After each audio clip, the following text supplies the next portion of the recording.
Satu hari tokoh besar bernama Imam Hasan Al-Basri tengah berjalan di pasar kota Basrah.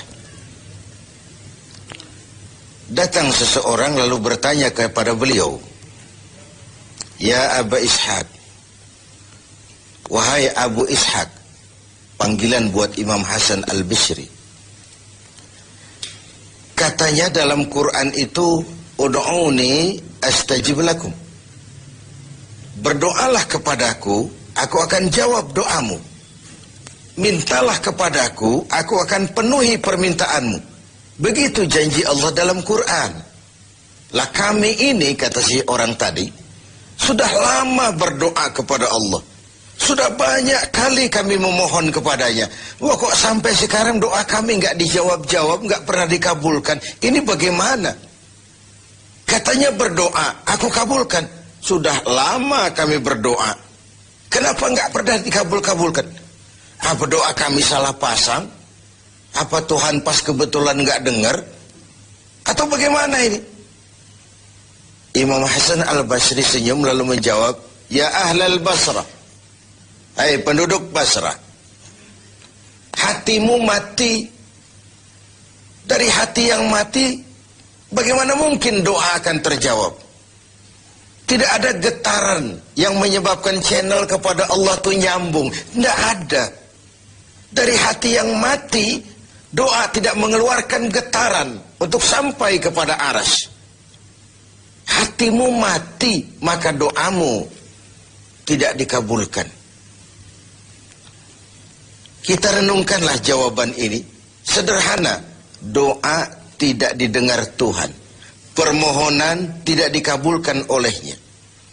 Tapi kalau kita mau menukik kepada renungan yang lebih jauh, kemalangan apa yang lebih besar? Selain daripada kalau Allah sudah berpaling kepada kita dalam hidup ini. Permohonan tidak didengar, doa tidak dikabulkan, Allah sudah masa bodoh dengan kita. Kemana lagi langit tempat kita bernaung? Kemana lagi bumi tempat kita berpijak?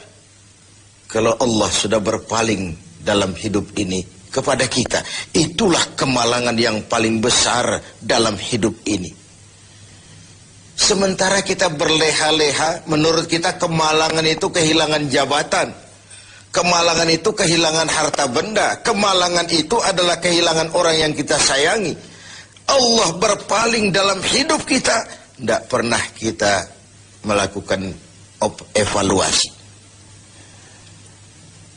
Nah, apa yang menyebabkan hati itu jadi mati? Sehingga tidak ada getaran yang nyambung ke aras, yang mengakibatkan Tuhan berpaling dari kita. Doa tidak lagi didengar, permohonan tidak lagi dikabulkan. Ada beberapa hal yang menyebabkan hati jadi mati, sehingga doa tidak terangkat. Imam Hasan Al-Basri menjelaskan beberapa faktor yang menyebabkan hati menjadi mati. Tidak ada lagi getaran yang mengantarkan doa ke aras, sehingga Tuhan pun berpaling. Yang pertama kata beliau, "Araftumullaha wa lam tu'tuhu haqqah." Kamu kenal Allah, tapi haknya untuk disembah, kewajibanmu untuk menyembah, tidak pernah kamu laksanakan. Bagaimana hati tidak jadi mati? Kenal. Siapa pencipta alam semesta? Allah. Siapa pencipta lautan, gunung, sungai? Allah. Siapa pencipta langit dan bumi? Allah. Siapa pengatur segala-galanya? Allah. Sholat apa tidak? Tergantung kebutuhan. Kamu kenal Allah, tapi haknya untuk disembah, kewajibanmu untuk menyembah, tidak pernah kamu laksanakan. Bukankah simpel bahwa Fatihah saja mengajarkan iyyaka na'budu wa iyyaka nasta'in? Hanya kepadamu kami menyembah dan hanya kepadamu kami mohon pertolongan. Tertibul kalimat, na'budu dulu, baru nasta'in. Kalau na'budu terlaksana, nasta'innya pasti tokcer. Hanya kepadamu kami menyembah, hanya kepadamu kami mohon pertolongan. Kalau ibadah beres, pertolongan pasti datang. Doa didengar, permohonan dikabulkan, munajat pun diterima. Kenapa? Nak budunya beres, maka nasta'innya nikmat. Tidak diajarkan kita iyyaka nasta'in wa iyyaka na'budu. Tapi na'budu dulu, baru kemudian nasta'in. Kalau hati tidak mau mati, janganlah pengenalan kita kepada Allah tidak diiringi dengan pendekatan kita kepadanya. Bagaimana cara mendekat kepada Allah? Logika saja. Mau dekat dengan presiden, ikuti peraturan yang dibuat oleh protokolernya presiden. Mau dekat dengan gubernur, ikuti peraturan yang disusun oleh protokolnya gubernur. Tidak bisa mau dekat dengan gubernur bikin peraturan sendiri. Mau dekat dengan Allah bikin metode sendiri. Dengan jalan ngelamun, duduk madep ngidul, bengong 4-5 jam, lalu mau dekat dengan Allah. Mau dekat dengan Allah, ikuti cara yang sudah diatur oleh Allah melalui utusan-utusannya. Bukan dengan cara membuat sesuatu sendiri. Ini yang pertama.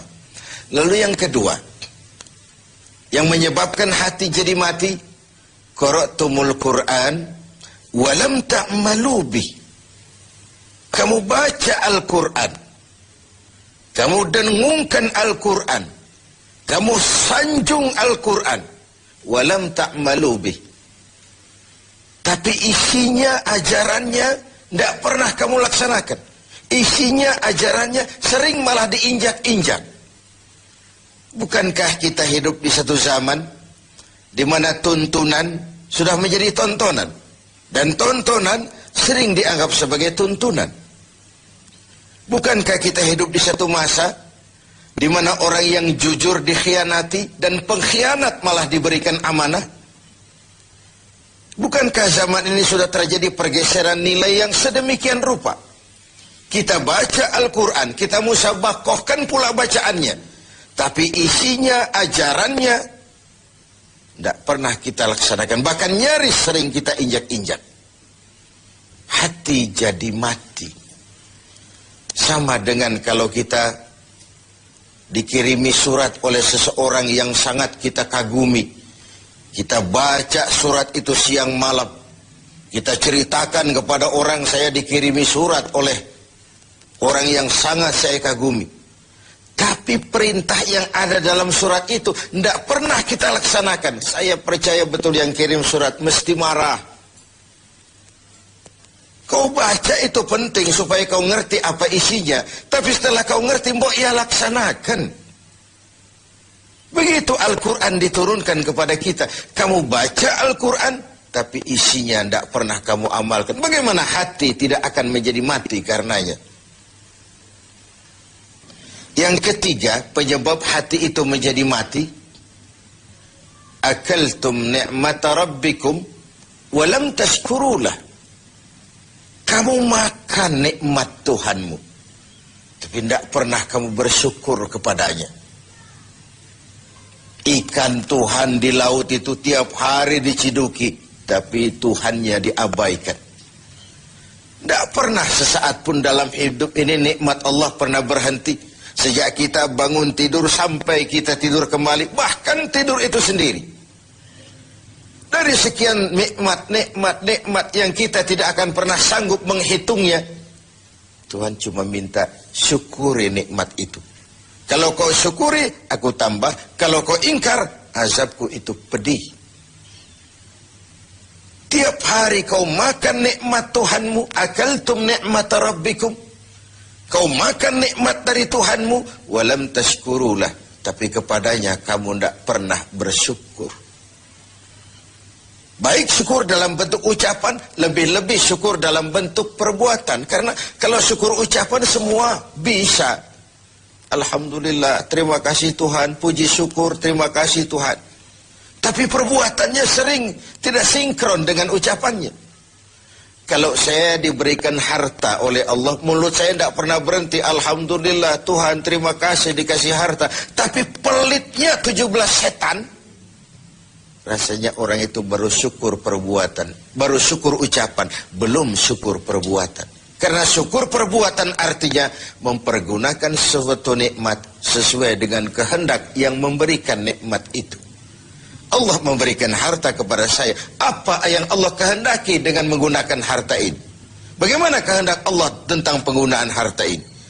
Allah memberikan jabatan kepada saya. Apa yang Allah kehendaki dengan memberikan jabatan ini kepada saya? Mempergunakan suatu nikmat sesuai dengan kehendak yang memberinya. Itulah syukur yang sebenarnya. Ini yang keempat. Yang kelima, penyebab hati itu jadi mati. Qultum annal mauta haqqun wa lam tasta'iddu lah. Kamu yakin, kamu percaya, kamu tahu betul hidup akan berakhir dengan kematian. Namun kau tidak pernah mempersiapkan diri untuk itu. Baik menghadapi kematian maupun menghadapi yang lebih penting sesudah kematian. Karena mati pada dasarnya sebuah peralihan dari sebuah tahap kehidupan kepada tahap kehidupan yang berikutnya. Bukan akhir. Bahkan saya lebih cenderung mengatakan mati adalah istilah yang digunakan bagi orang yang sedang hidup. Sipulan mati, itu kan kata yang hidup. Yang mengalami sedang pindah ke alam lain. Jadi tidak ada alasan hidup sulit bener, mending mati habis urusan. Tidak selesai sampai di situ. Tidak selesai urusannya. Hidup terus berlanjut di alam barzah, terus berlanjut di alam mahsyar. Ini satu perjalanan panjang. Seperti kita akan berangkat keluar kota yang jauh, tentu kita harus menyiapkan bekal. Semakin jauh perjalanan, semakin banyak bekal yang kita bawa. Kalau Anda akan berangkat jauh, tidak bawa bekal berangkat juga, itu kan nekat sama namanya. Sampai ke tujuan belum tentu, sengsara di jalan sudah pasti. Kenapa? Tidak ada bekal kok berangkat. Begitulah kita sebagai manusia, hamba Allah. Perjalanan panjang, belum siap bekal, belum cukup ibadah kita, sudah datang saat kematian. Tentu artinya belum punya bekal sudah berangkat. Alamat sengsara di jalan karena bekal tidak ada.